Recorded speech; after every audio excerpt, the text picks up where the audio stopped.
আমরা বর্ধমান থেকে লোড করেছিলাম গিরিডি যাওয়ার জন্য ঝাড়খণ্ড। আমাদেরকে প্রশাসন এইখানে এসে বেরিয়ালে আটকে দিল, বর্ডার পেরোতে দিল না, বলছে আলু গাড়ি যাবে না, গাড়ি রিটার্ন ঘুরিয়ে নাও, যে তোমরা যেখানে লোড করেছো সেইখানে চলে যাও। আমরা যেখান থেকে লোড করেছিলাম সেইখানে ফোন করেছি, ওরা বললো না ওইখানে গাড়ি দাঁড় করা, আমরা দেখছি। ওরা বলছে কোনো বেঙ্গলের মাল আমাদের ঝাড়খণ্ড ঢুকতে দেবো না, এটাই অসুবিধা। ওদের অপর থেকে বলছে, অফিসারের অপর থেকে চাপ আছে, মানে বেঙ্গলের মাল কোনো ঝাড়খণ্ড ঢুকবে না। আমাদের আলু আছে, আলু পচে যাবে, পার্টিকেও বলা হয়েছে, যার মাল তাকেও বলা। এবার এই ঘটনার পর শুরু হয়েছে বাংলায় অনির্দিষ্টকালের জন্য সমস্ত কোল্ড স্টোরেজগুলি বন্ধ। আর এই পরিস্থিতি আজকে ডেট হিসেবে কী ধরনের পরিস্থিতি বিভিন্ন কোল্ড স্টোরগুলিতে লক্ষ্য করা যাচ্ছে, বিশেষ করে বাঁকুড়া জেলার কতুলপুর কোল্ড স্টোরে কী জানা যাচ্ছে, সেই কোল্ড স্টোর থেকে কী ধরনের পরিস্থিতি আজ বিরাজমান হতে দেখা যাচ্ছে।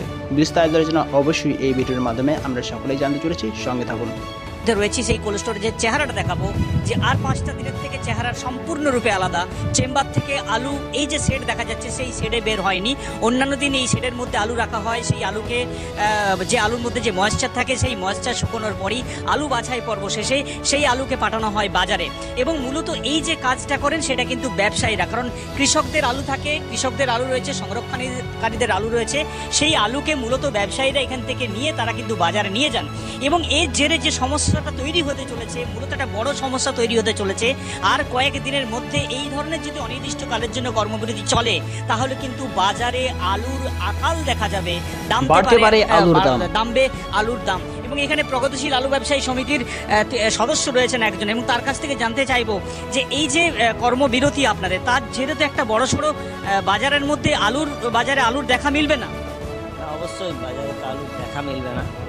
আমাদের এই যে কর্মবিরতির ডাক দেওয়া আছে, এটা কর্মবিরতির ডাকটা কিন্তু সাধারণ মানুষকে অসুবিধায় ফেলার জন্য নয়, বা আমাদের যারা চাষি এদেরও অসুবিধায় ফেলার জন্য নয়, এবং তার সহ আমাদের সরকারকেও কোনো অসুবিধার মধ্যে ফেলার জন্য আমরা এই কর্মবিরতি করিনি। আমরা কর্মবিরতি করেছি যে আমরা চাষির কাছ থেকে আলু কিনে কোল্ড স্টোরেজে থেকে বের করে এখানে শুকনো করে বাইরে আমরা পাঠাই, বিভিন্ন বাজারে, জেলার মধ্যে, জেলার বাইরে এবং আমাদের রাজ্যের বাইরেও পাঠানো হয়। তো সেই ক্ষেত্রে আমাদেরকে কোনো কিছু নির্দেশিকা না দিয়ে বাইরে আলু না পাঠালেই ভালো হয় বা পাঠানো যাবে না, এরকম একটা মৌখিকভাবে বলে দেওয়ার পরে হঠাৎ করে সব জায়গাতেই বলছে, কোনো বর্ডার আটকানো হয়নি, কিন্তু সব বর্ডারগুলোতেই আজকে এখানে কাল ওখানে এরকম করে উড়িষ্যা, ছত্তিশগড়ের বর্ডার, মেদিনীপুর সংলগ্ন আমাদের এইদিকে চিরকুন্ডা বর্ডার, আর ঝাড়খণ্ড যে গাড়িগুলো যায়, ওইদিকে আসামের যে বর্ডারগুলো, আসাম বা নর্থ ইস্টার্ন জোনে যে আলুগুলো যায় তার বর্ডারগুলো, সেগুলোতে প্রচুর গাড়ি দাঁড় করিয়ে দেওয়া হচ্ছে। এই গাড়ি যে দাঁড় করিয়ে দেওয়া হচ্ছে, ডিটেন করিয়ে দেওয়া হচ্ছে, তার ফলে কি হচ্ছে না, আলুগুলো নষ্ট হয়ে যাচ্ছে। একদিন দাঁড় করিয়ে দিলেই নষ্ট হয়ে যাচ্ছে, সেখানে আমাদের প্রভূত ক্ষতির সম্মুখীন হচ্ছে, এবং যে ক্ষতিটা আলটিমেটলি গিয়ে পৌঁছাবে চাষির ঘাড়ে। আমরা তো চাষির কাছ থেকে আলুটা কিনেছি, তাদেরকে যদি আমরা পয়সা সময় মতো শোধ করতে না পারি, তাহলে তো এটা একটা অসুবিধার মধ্যে আমরা পড়ব। এই সব বিভিন্ন কারণে আমরা বারংবার সরকারের সাথে সহযোগিতা, যখন থেকে বলেছেন দামটা ঊর্ধ্বমুখী, আমরা চেয়েছি যে সরকারকে বিভিন্নভাবে আলু দিয়ে যাতে সুফল বাংলায় সমিতিগতভাবে স্টল খুলে সুলভ মূল্যে আলু বিক্রির চেষ্টা করে।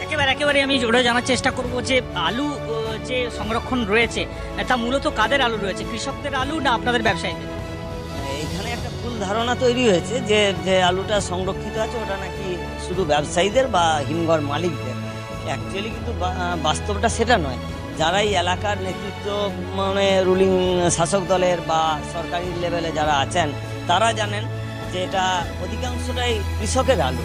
সেই আলুটাকে আমরা কেনা বেচা করি, আমাদের 2-4 গাড়ি থাকে না তা নয়, আমাদেরও কিছু সংরক্ষণ করি আমরা। আমাদের মাধ্যমে সমাজের বিভিন্ন শ্রেণীর মানুষ তারাও কিন্তু আলু কিছুটা রাখেন, তারা ওই ফিনান্সটা করেন বলে আলু যখন মাঠ থেকে স্টোরেজের যিনি মালিক তিনি রয়েছেন। এই যে কর্মবিরতি, তার জেরে তো একটা বড় যারা কাজ করেন এখানে, তাদেরও মূলত একটা কর্ম, তারা তো আজকে কাজ পেলেন না, তারা তো বাড়ি ফিরে গেলেন। হ্যাঁ, অসুবিধা তো আছেই তাদের, কিন্তু কী করবে তারা বলুন? এই ঝুট ঝামেলা তারা পছন্দ করে না। মাল আমাদের কম লোড হয়েছে, 1,60,000 টাকা গাড়ি লোড হয়েছে, হ্যাঁ, 1,60,000-এর উপর 40,000 42,000 টাকা খরচা আছে। তো বাজারে যে দামে আলু বিক্রি হচ্ছিল খারাপ হচ্ছিল না, যে বিষয়টা হচ্ছে যে এই যে কর্মবিরতি চলছে, এই যে চেম্বার থেকে আলু বের করা, এই যে কর্মীদের প্রয়োজন হয়, সেই কর্মীরা তো আজকে কাজে লাগেনি। না। তো শুধু আমি একা নয় না, সব স্টোরি তো কম বিক্রি করেছে। একেবারে দেখো, সমস্ত স্টোরি কিন্তু এই ধরনের একটা ছবি, যে রাজ্য জুড়ে এই ধরনের ছবি, যে যারা প্রগতিশীল আলু ব্যবসায়ী সমিতি, যারা মূলত অনির্দিষ্টকালের জন্য কর্মবিরতির ডাক দিয়েছেন এবং রাজ্য সরকারের সাথে আলোচনার রাস্তা খোলা রেখেই মূলত এই ধরনের একটা অনির্দিষ্টকালের যে কর্মবিরতি ডাকা হয়েছে।